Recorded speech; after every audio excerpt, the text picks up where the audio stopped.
Thank you, darling. It's interesting how the truth can sometimes seem might malleable, depending upon your point of view.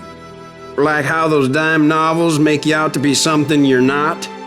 Jack, don't be starting trouble. No, he's right. They do tend to exaggerate. Did they exaggerate your part in taking down the Daltons? Well, I was there in the flesh, boy, so I saw what happened firsthand.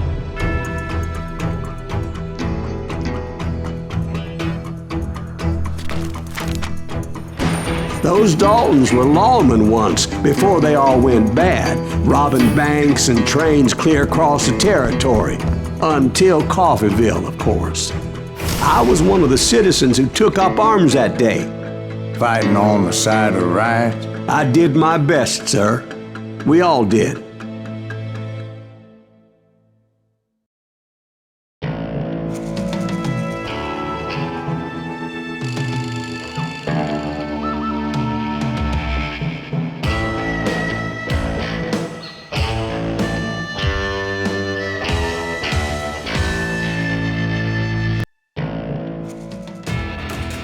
It was early morning.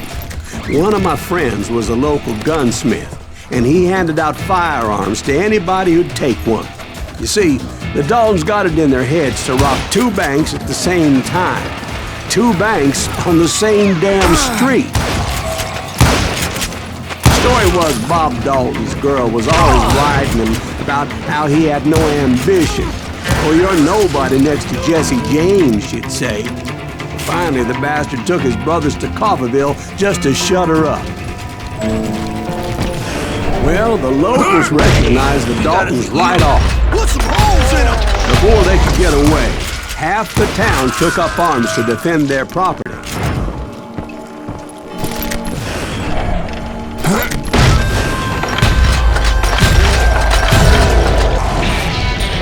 The brothers paid dearly for their stupidity. But everybody knows they had it coming. There's more to it than that. I read all about that day, so I know for a fact that it went down very differently. First of all, it was high noon. A posse of U.S. deputy marshals were on the rooftop across the street. Get ready, boys. They're gonna make a move. The lawmen had been tracking the Daltons for months. Now they finally had them dead to rights. Among them was a bounty hunter feared by many a lawbreaker. This man had no intention of letting the Daltons slip away. The marshals tried to get the Daltons to surrender. They'll give up eventually. You just gotta wait till something bitches out. This bounty hunter knew that the brothers were far too proud to ever lay down their guns. He went in there alone to confront those criminals.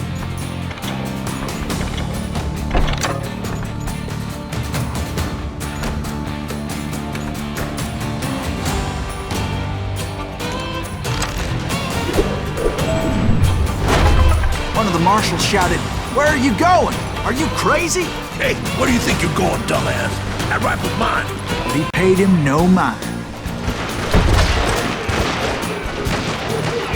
He saw a way to get around to the back of the bank.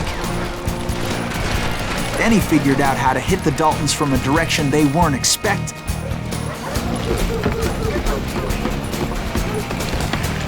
A moment later, he was climbing up a steep ladder, laughing at danger as he did. It was brave men like him who risked their lives to tame this wild country.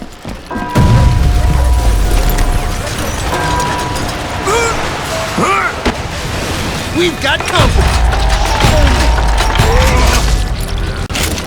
Heroic men like him, who did what other men couldn't or wouldn't to make this country free. Son of a bitch! Like Jim Bowie and Davy Crockett, who died defending the Alamo. You better hide.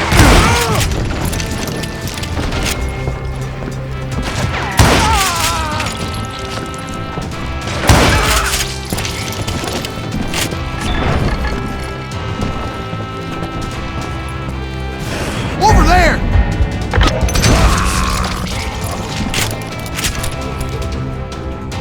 That's Silas Reed. What the hell? Blam! Blam! He came away victorious. taking down those thieving Daltons.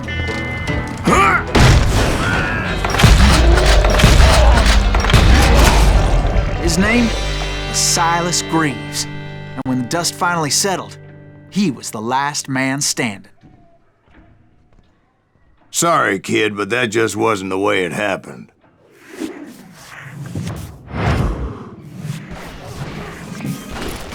It was early evening, not high noon. The Daltons blew up a safe, and were all set to hightail it out of there. I was late to the party, and Coffeyville was already up in arms. Those pathetic deputies surrounding the bank were dropping like flies.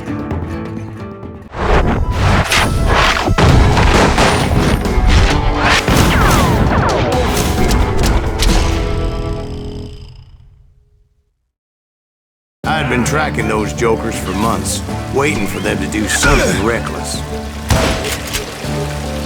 Finally, they did.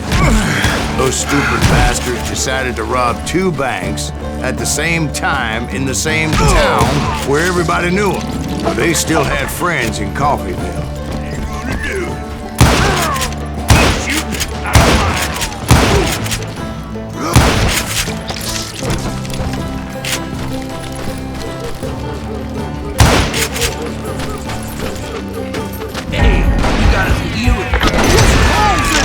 Those friends came after me like a pack of wild dogs, tooth and nail.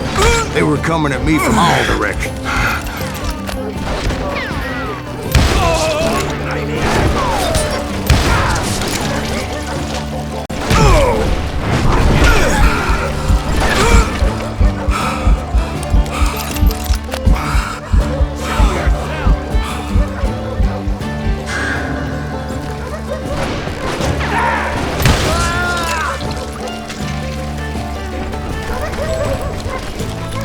I caught sight of the Daltons running with the money and didn't want to lose them. The problem was, they knew the town better than I did. And to top it off, I found myself in the middle of another shootout in Tyler. Did the Daltons hole up in somebody's house? No, it was the Smiths, I believe.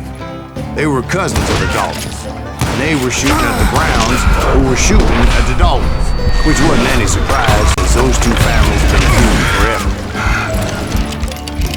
And since the Joneses are related to the Browns, they shot at the Smiths, pissing off the Heimhoffers, whose daughter recently married a Smith. Well, bullets were flying every which way as all the old feuds in Kansas caught fire all at once. There was a hell of a lot of pissed off people in Coffeyville that day. But that's just the way life is sometimes. Shit happens.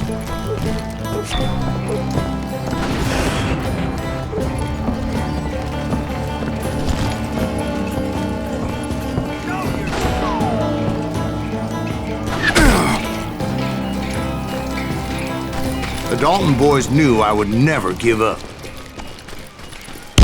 Those Daltons weren't the sharpest knives in the drawer, but they always stood together. They set a trap to slow me down and allow at least 2 of them to escape.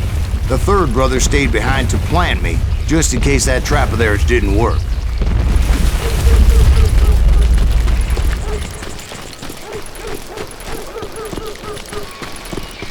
It was Emmett, the youngest. And he decided to stand his ground and face me down. I ain't afraid of you, Silas Greaves. This is where it ends for you. He was determined to protect his brothers. I understood how he felt. Taking me on all by his lonesome wasn't exactly a recipe for a long life.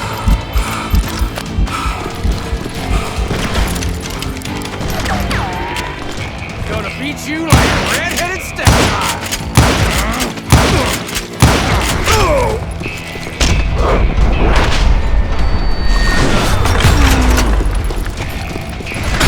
You messed with the wrong damn Dalton.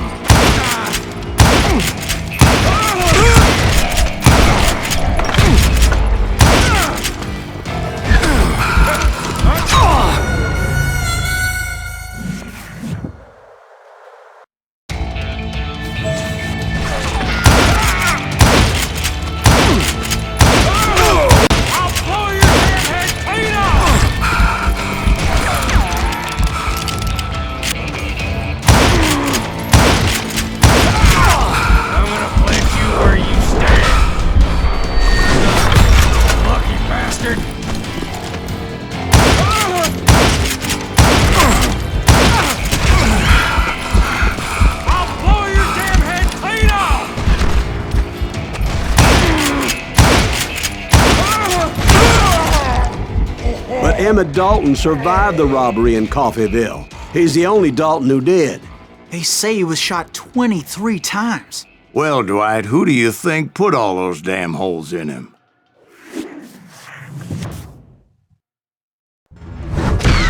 But I have to admit, that boy had grit.